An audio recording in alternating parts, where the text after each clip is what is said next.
नमस्कार दोस्तों, आज हमारे घर बन रहा है काली मसूर का दाल तड़का जो कि मम्मी बनाने वाली है बिल्कुल देसी स्टाइल में जैसा कि हमारे घर पे बनता है। और इसके लिए हमने यहाँ पे 2 से ढाई कप मसूर दाल ली थी जिसको हमने रात भर के लिए भीगने के लिए रख दिया था पानी में।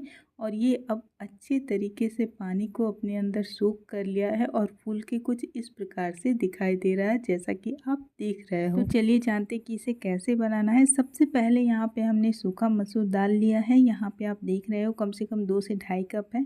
इसी तरीके की काली मसूर को साबुत आपको लेना है क्योंकि हम यहाँ पे काली मसूर की दाल बनाने वाले हैं छिलके वाली।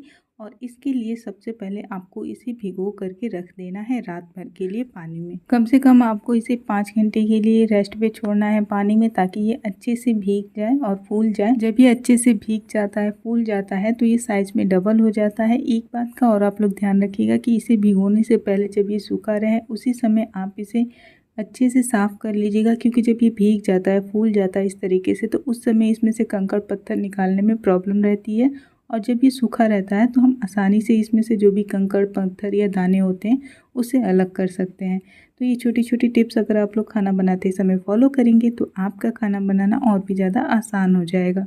तो आप देख रहे हो यहाँ पे कि हमारा मसूर दाल बहुत ही अच्छे से भीग चुका है और भीगने के बाद कुछ ये इस तरीके से दिखाई दे रहा है। अब इस काली मसूर को बनाने के लिए हमें इसे बॉईल करना है तो इसे आपको कुकर में ऐड कर लेना है। और इसे बॉईल करते समय इसके अंदर कुछ इंग्रेडिएंट्स डाले जाते हैं। तो इस मसूर दाल में सबसे पहले हमें डालना है नमक स्वाद के अनुसार।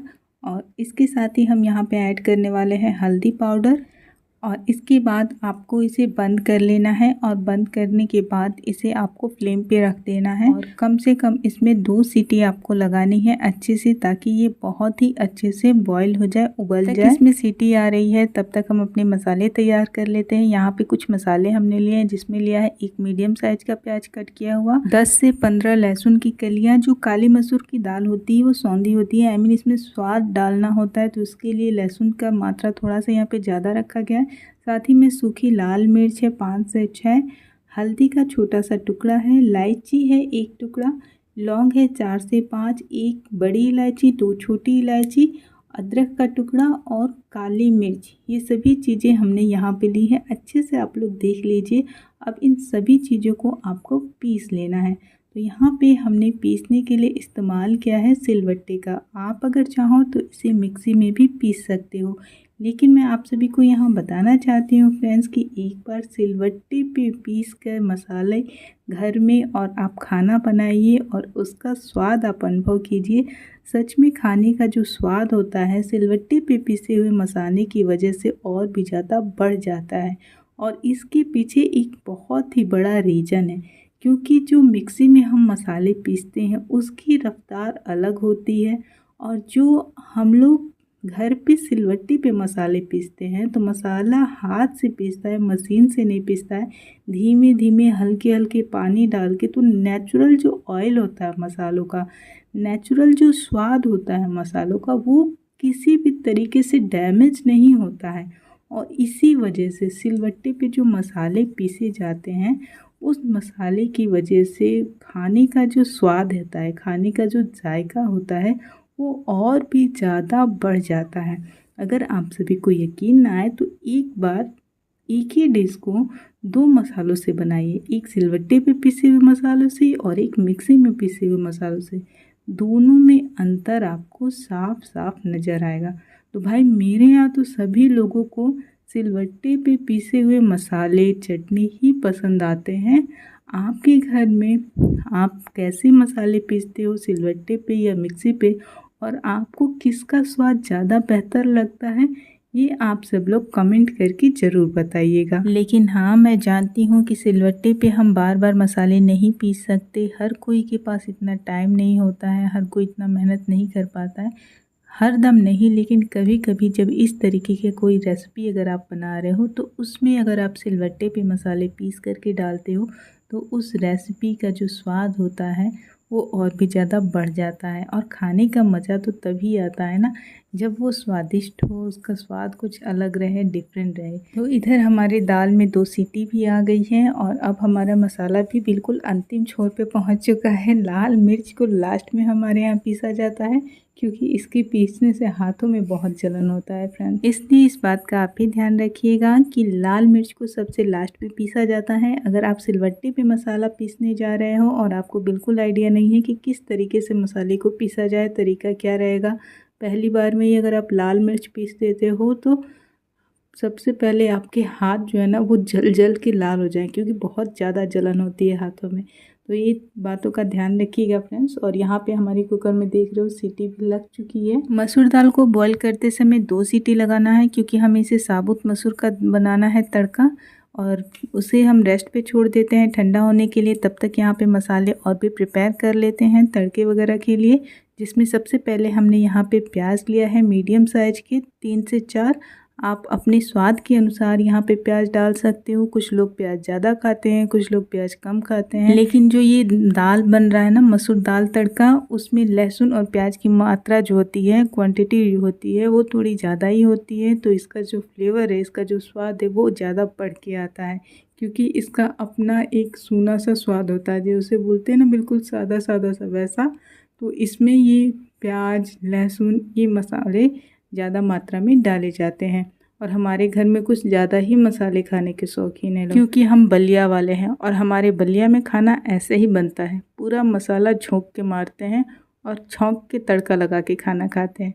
तो अगर आप भी खाने के शौकीन हो और चटपटा मसालेदार खाना खाना है तो कुछ इस तरीके के अंदाज में और इसी तरीके की मात्रा में आप लोग खाना बनाइए। और सिर्फ बनाइए ही नहीं, बनाइएगा भी और खा के बताइएगा भी कि आपको बलिया वाला स्वाद कैसा लगा। खाना बनाते समय हर एक चीज़ का बहुत ही अच्छे से ध्यान रखा जाता है, जैसे कि ये प्याज को आप सही तरीके से काटते हो, सही तरीके से भूनते हो तो ये खाने का रंग रूप स्वाद सब कुछ बदल के रख देता है। जी हाँ, प्याज को बिल्कुल मीडियम साइज में कट करना है, ना मोटा ना ज़्यादा पतला। यहाँ पे हमारे सारे प्याज कट गए हैं, कम से कम हमने 4 से 5 प्याज यहाँ पे कट किया है, बिल्कुल मीडियम साइज का।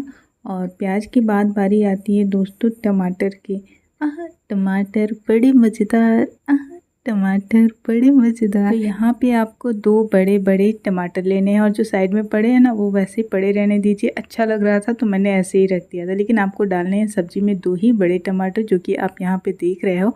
और इसी तरीके का बिल्कुल लाल लाल टमाटर लीजिएगा, क्योंकि ये टमाटर जो होते हैं ना वो बड़े मज़ेदार होते हैं, जो कि खाने को और भी ज़्यादा मज़ेदार बना देते हैं। तो इसे भी बारीक बारीक आप चॉप कर लीजिएगा। आपके पास चाकू है तो चाकू से चॉप कर लीजिएगा। हमारे पास हसुआ है तो हम हसुआ से काटते हैं, क्योंकि हमारे बलिया में हसुआ ही ज़्यादा चलता है। दरअसल हमारी मम्मी चक्कू की नहीं बल्कि हसुए की एक्सपर्ट है, तो इसलिए वो सारी सब्जियां चक्कू से नहीं बल्कि हसुए से काटती हैं। यहाँ पे देखिए बहुत ही अच्छे से टमाटर कट चुका है और सारे मसाले हमारे रेडी हैं। यहाँ पे जो हमने साइड में पीस के मसाला रखा था, साथ में हमने जो प्याज कट किया था मीडियम साइज के, और यहाँ पे 2 बड़े बड़े टमाटर कट किए हैं और इन टमाटरों को मैं साइड में हटा देती हूँ। साथ ही साथ यहाँ पे 2 बड़े बड़े तेज भी आपको दिखाई दे रहे होंगे, जो कि हमारे आज के दाल तड़के में जाने वाले हैं। तो इस तरीके से आप सभी मसालों को, सभी चीज़ों को इकट्ठा कर लीजिएगा। और मसाला कितना खूबसूरत दिखता है पिसा हुआ, आप खुद देखिए। चम्मच से जब मैं उठा रही हूँ तो एक एक मसाले की एक एक लेयर है, जो कि एक एक फ्लेवर को आपकी ज़ुबान पे रखेगा जब ये आपके मुंह में जाएगा। तो चलिए आगे की रेसिपी बनाते हैं फ्रेंड्स। तो अब आप देख सकते हो कि मैंने कुकर को खोल लिया है और यहाँ पे हमने जो दाल रखा था बॉईल होने के लिए, उबलने के लिए, वो इस तरीके से पूरा काला काला दिख रहा है, क्योंकि ये काला दाल ही है मसूर का। और इसे उबालने के बाद इसका जो पानी होता है वो बहुत ही ज़्यादा काला दिखाई देता है, लेकिन इससे आप लोग घबराइएगा नहीं, क्योंकि यही काला पानी आपको बहुत ही मज़ेदार स्वाद देने वाला है। और आप दाने देख सकते हैं यहाँ पे मसूर के पूरी तरीके से पक गए हैं। एक बार ऐसे प्रेस करने पे हाथों में लेकर के ये पूरी तरीके से पिस जाते हैं। तो सबसे पहले इसे बनाने के लिए हमने कढ़ाई लिया है, इसको चूल्हे पे रख दिया है। गर्म होने के बाद आपको इसमें 2 से 3 बड़े चम्मच सरसों के तेल डालने हैं दोस्तों। अगर आप यहाँ पे चाहो तो किसी और तेल का भी इस्तेमाल कर सकते हो, लेकिन सरसों के तेल में आप बनाइएगा तो इसका स्वाद जो होता है वो आपको अलग मिलेगा। हमारे घर में ज़्यादातर सरसों का तेल ही इस्तेमाल होता है, इसके बाद जो हमने मीडियम कट करके रखा था प्याज, उस प्याज को इसमें डालना है और अच्छे से प्याज को भुनना है।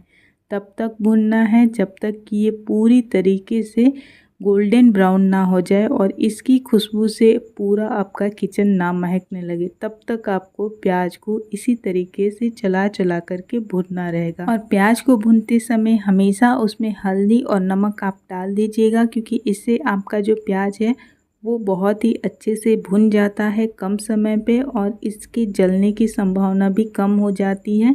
तो कुछ ही देर में आप लोग देख सकते हो कि हमारा प्याज जो है पूरी तरीके से भुन चुका है और ये पूरी तरीके से गोल्डन ब्राउन दिख रहा है। प्याज के अंदर जो एक्स्ट्रा ऑयल था वो अब कढ़ाई में इस तरीके से बाहर निकल के आ रहा है दोस्तों। तो इसी ऑयल में हम अपने मसाले भी ऐड करेंगे, क्योंकि इस ऑयल में मसाले भुनने से प्याज का जो सारा फ्लेवर होता है वो मसाले के अंदर और भी बेहतरीन तरीके से आ जाता है। तो इसलिए कभी भी प्याज को भुनिए तो उसमें 1 चम्मच एक्स्ट्रा ऑयल डालिए, ताकि उसमें प्याज का जो फ्लेवर है वो अच्छे से आ जाए। और उसके बाद आपको अपने मसाले को चलाते हुए, मतलब बीच बीच में चलाते हुए बहुत ही अच्छे से आपको इसे फ्राई कर लेना है, जब तक कि आपके मसाले जो हैं वो तेल को छोड़ ना दें। तो आप लोग देख सकते हो यहाँ पे कि हमने मसाले को बहुत ही अच्छे से भून लिया है। मीडियम फ्लेम पे अगर आप भूनते हो मसाले तो मसाले बहुत ही अच्छे से भूनते हैं। और अब इस भुने हुए मसाले में हमें कट किए हुए टमाटर को डालना है दोस्तों, और इसी मसाले के अंदर टमाटर को बहुत ही अच्छे से भून लेना है, ताकि बिल्कुल भी समझ में ना आए कि टमाटर इसमें पड़े हैं कटे हुए। इतना आपको अच्छे से इसे भून करके तैयार करना है। कुछ ही देर में आपके मसाले अच्छे से भून के जब इस तरीके से तैयार हो जाए तो मसूर की दाल को जब हमने बॉईल किया था तो उसका पानी जो दिख रहा था आपको काला काला सा, वही पानी आपको इसके अंदर मिलाना है और मिला करके फिर से आपको इसे अच्छे से चला करके थोड़ा सा पका लेना है, ताकि इसकी जो ये ग्रेवी है वो पूरी तरीके से गाढ़ी हो जाए, कुछ इस तरीके से दिखाई दे। और मीडियम फ्लेम पे ही आपको इसे पकाना है चलाते हुए, और इसे ढकना भी है बीच बीच में। आपको इसे ढक करके 1 मिनट 2 मिनट के लिए, उसके बाद आपको इसे कम से कम 5 से 6 मिनट तक पका लेना है। अब मसाला पूरी तरीके से पक चुका है तो दाल का जो पानी एक्स्ट्रा बचा था उसको भी हम इसी के साथ मिला देते हैं। पानी थोड़ा सा भी आपको फेंकना नहीं है। जितना भी बॉईल करते समय आपने पानी निकाला था दाल में, वो सारा पानी आपको इसी ग्रेवी में मिला देना है और इस तरीके से आपको इसकी ग्रेवी को बहुत ही अच्छे से तैयार कर लेना है। अब मसाले के साथ हमने आपको एक चीज़ और दिखाई थी जो कि आप भूल गए होगे शायद, और वो है तेज पत्ता। तो जब आप इसमें पानी अच्छे से डाल दीजिए, उसी समय तेज पत्ते को इसमें डाल दीजिए और डालने के बाद इसे आप ढक दीजिए, ताकि जो तेज पत्ते की खुशबू है वो बाहर ना जाए। और थोड़ी देर में आपको इसे ओपन करना है, और जब इस तरीके से आपका जो ग्रेवी है वो उबलने लगे, इसमें 2 से 3 अच्छे उबाल आ जाए, तो उसके बाद आपको इसमें जो हमने मसूर का दाल बॉईल करके रखा था उसे भी आप लोग इसमें डाल सकते हो दोस्तों। और इस तरीके से मसूर की दाल को इसमें डालने के बाद आपको अच्छे से इसे मिक्स कर लेना है, ताकि सभी चीज़ें आपस में बहुत ही अच्छी तरीके से मिक्स हो जाएं। और इसके बाद आपको इसे ढक करके कम से कम 5 मिनट के लिए रेस्ट पे छोड़ देना है, बिल्कुल धीमी आंच पे। और लीजिए, मात्र कुछ ही मिनट में बन के तैयार हो गया है काली मसूर का दाल तड़का, वो भी बिल्कुल बलिया वाले स्टाइल में। और इसे आप रोटी के साथ, चावल के साथ, फुल्के के साथ, हर चीज़ के साथ खा सकते हो, बिल्कुल देसी अंदाज में। तो ये था मेरी माँ के हाथों का काली मसूर का दाल तड़का। आपके घर में इसे कैसे बनाया जाता है आप ज़रूर बताइएगा। इसे सर्व करते समय आप धनिया पत्ता और प्याज के साथ इसे अच्छे से डेकोरेट कर सकते हैं। फ़िलहाल हमने इसे सिंपल ही रखा है। तो फ्रेंड्स, ये था आज का स्वाद और आज का दाल तड़का। बताइएगा ज़रूर कि आपको कैसा लगा। मिलते हैं अगले वीडियो में, तब तक के लिए राधे राधे।